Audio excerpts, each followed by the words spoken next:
There are three things you need to think about when you're recording vocals. The first is the room that you're in.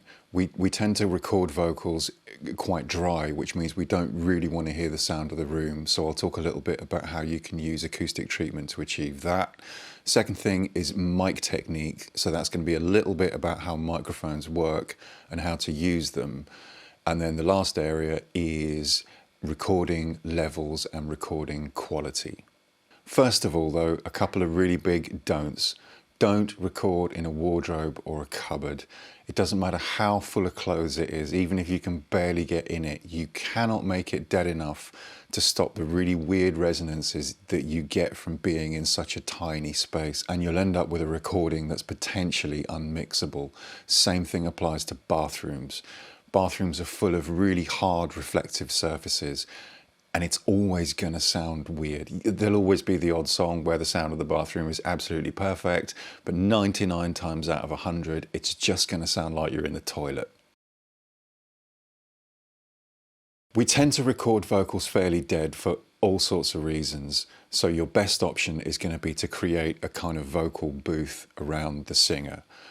Like I said, cupboards and wardrobes are out, so we're looking at making the booth out of mattresses, duvets, sofas, cushions, pillows, blankets, anything soft and heavy that you can find.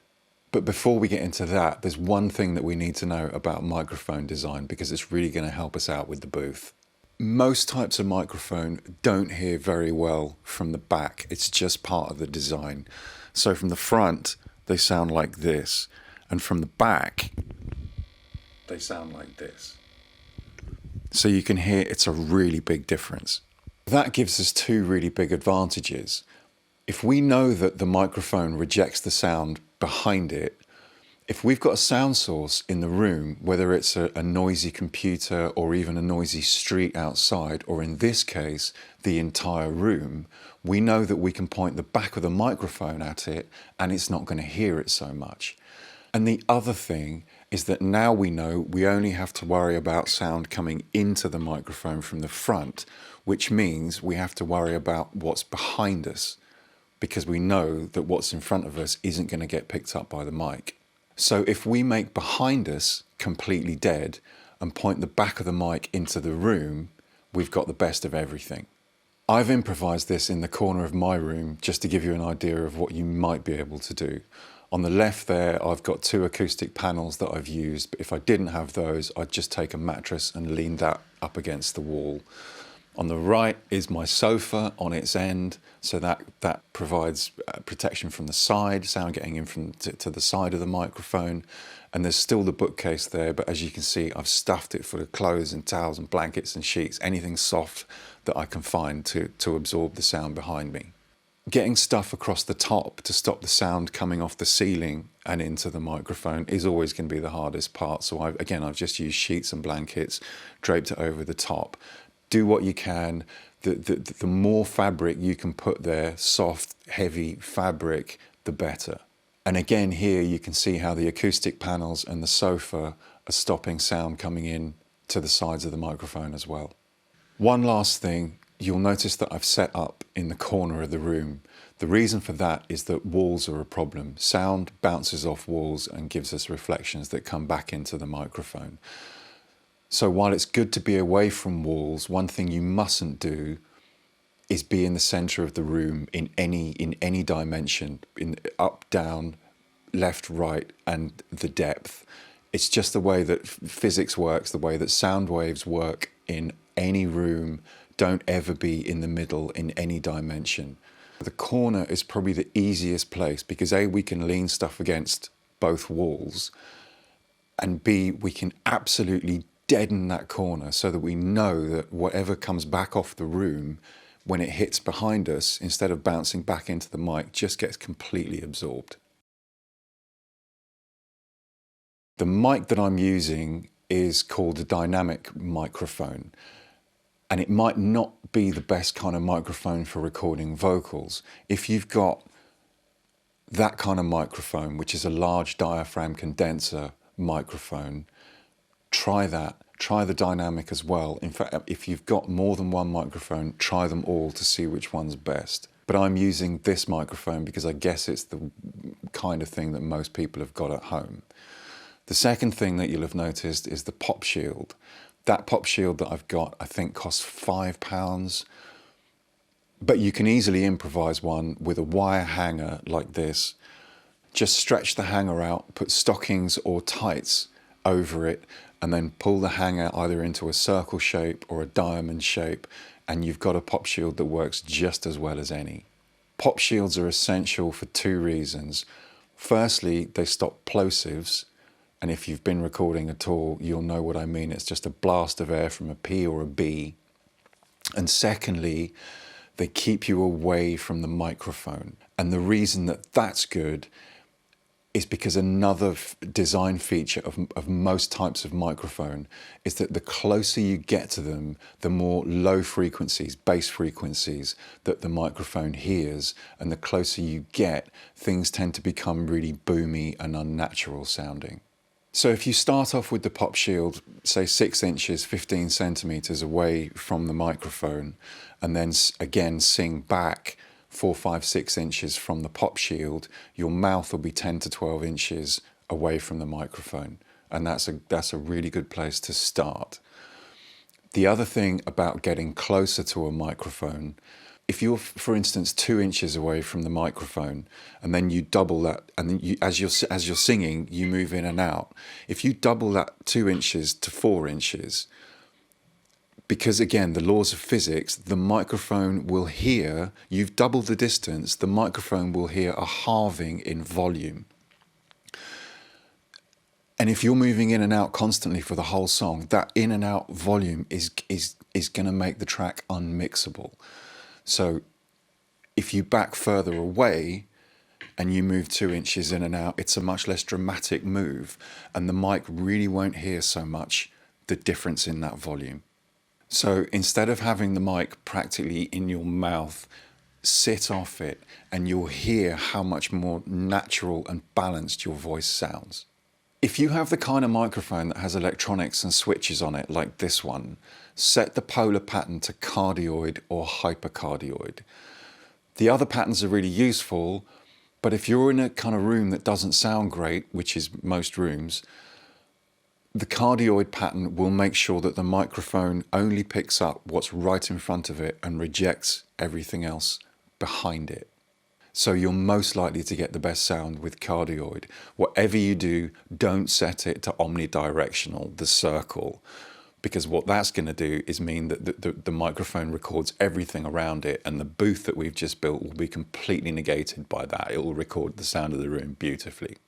And lastly, one really important thing, get a good mix in your cans, in your headphones when you're singing. It's so important. If you can't hear the tone and quality of your voice, you'll never give a really good performance. Try to get your voice to sit in the mix with the instruments rather than sounding like it's stuck on top of them and it's really loud and you can't really hear the music. And you should be able to hear every single sound that you make without straining at all. I've covered all this in another video, but in a nutshell, your recording quality, you should be recording at 24-bit, and the sample rate should be either 48 kilohertz or 96 kilohertz. As far as the recording level goes, how loud should you be recording?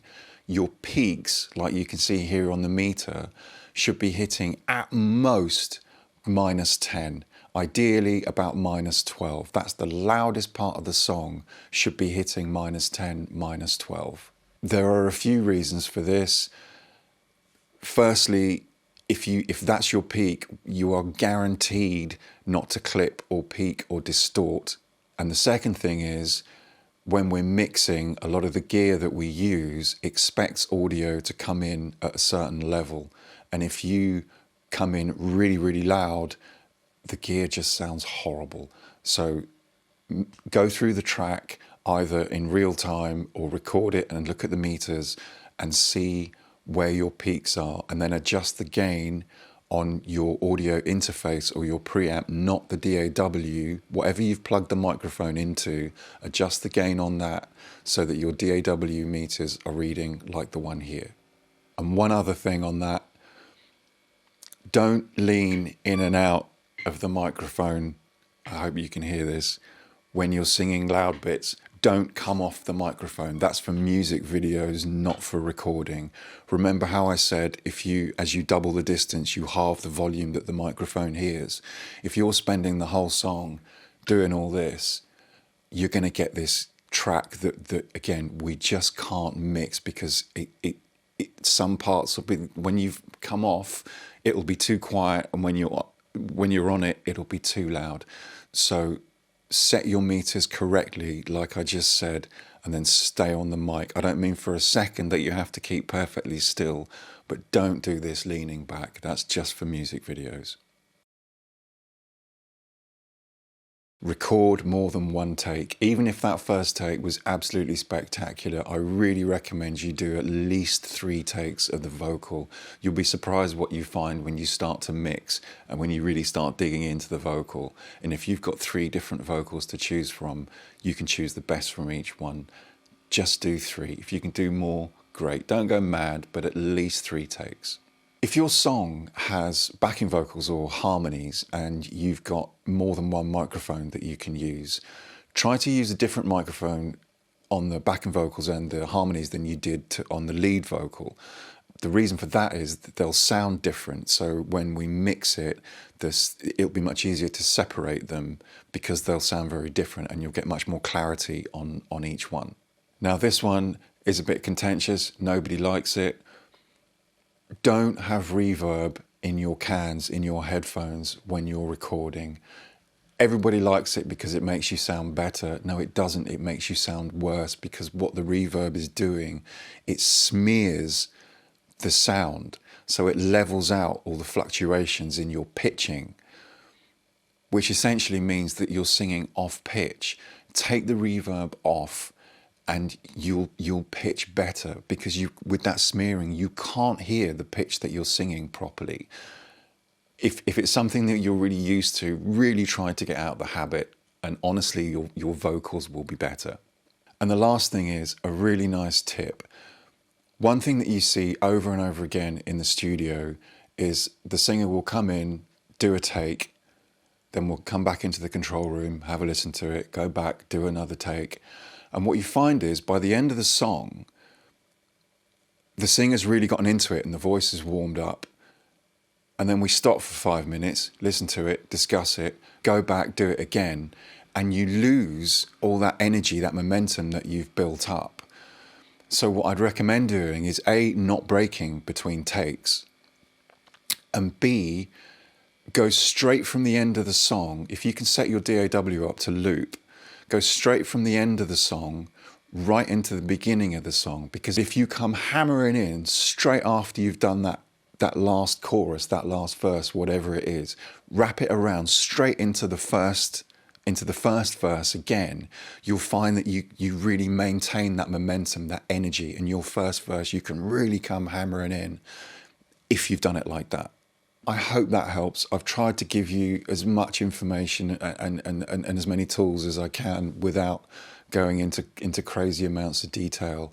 But if there's anything that I haven't explained or haven't explained very well, please drop us an email, or you can get us through the contact page on the website.